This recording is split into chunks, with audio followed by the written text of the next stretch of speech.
Today at the White House, top national security officials addressed Russian meddling ahead of the midterm elections. The speakers included Homeland Security Secretary Kirstjen Nielsen, who said that Russia has shown the willingness and capability to physically interfere with November's vote. FBI Director Christopher Wray, also in attendance, he talked about the country's two-pronged approach to undermining democracy. There's a clear distinction between, on the one hand, activities that threaten the security and integrity of our election systems, and on the other hand, the broader threat of influence operations designed to manipulate and influence our voters and their opinions. With our partners, we're trying to counteract both threats. Earlier, I spoke with CBS News political correspondent Ed O'Keefe about the remarks from today's briefing. It is interesting to see them here in the briefing room describing the seriousness and to some extent what exactly is happening regarding Russian attempts to influence the elections. And yet just down the hall, their boss is somebody who feels quite differently about all of this and has not been willing to go as far as they have publicly in expressing his concern, especially directly to the Russian President, Vladimir Putin. And I want to play some soundbite for you from the Director of National Intelligence, Dan Coats. He was specifically talking about Russian interference in U.S. elections. The president has specifically directed us to make the matter of the election meddling and securing our election process a top priority, and we have done that and are doing that and will continue to do so. The intelligence community continues to be concerned about the threats of upcoming U.S. elections, both the midterms and the presidential elections of 2020. In regards to Russian involvement in the midterm elections, we continue to see a pervasive messaging campaign by Russia to try to weaken and divide the United States. It's clear the American intelligence community is concerned, but is the President of the United States concerned, Ed? Well, remember, we have seen him talk about this not as forcefully, not as directly as Coats did there. And so we'll see if he has anything to say about this in the next few days or hours. But certainly, sending them out here at least is a signal that the administration, separate from the president, is taking this seriously and continues to work on it.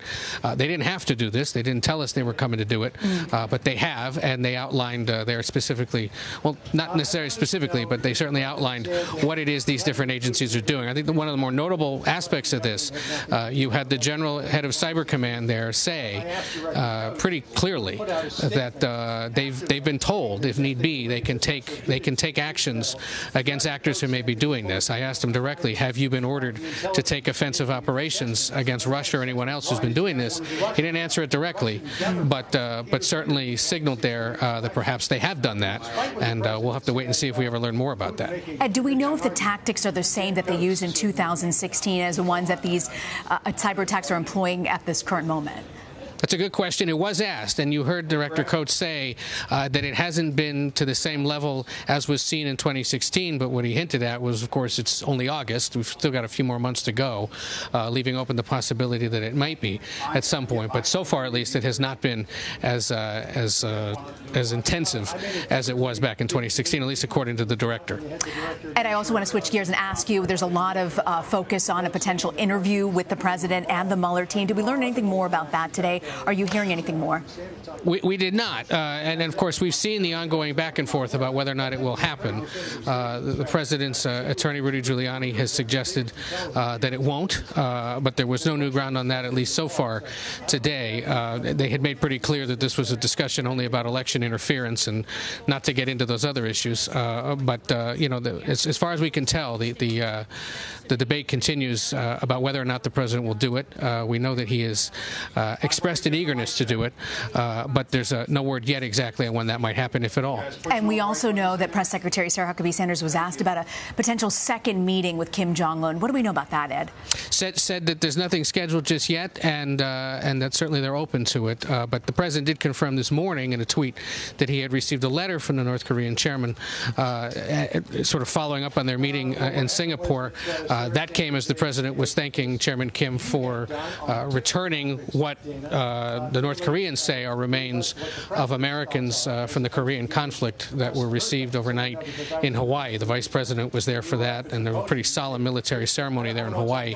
But he confirmed, and Sarah Huckabee Sanders did as well, that there was a letter that they have exchanged, but declined to get into too many of the specifics, and made clear, as of now at least, there are no plans for a second meeting. Okay, and Ed, you asked about a question that sort of hasn't been a great deal of focus this week, but equally important: Supreme Court nominee Brett Kavanaugh. What do we know about his nomination, and do we think that he'll be confirmed before November? Well, before November. That's the key question now. That is certainly the goal of the White House. That's certainly the goal of Republicans in the Senate, who would like to see him seated by the first Monday in October when the Supreme Court convenes for their next session. But what happened today is the National Archives let it be known to the Senate Judiciary Committee that there is going to be a delay in providing all of the documents that have been requested regarding Kavanaugh's previous work in the Bush-era Justice Department, here at the White House as staff secretary, and any other documents that they've requested.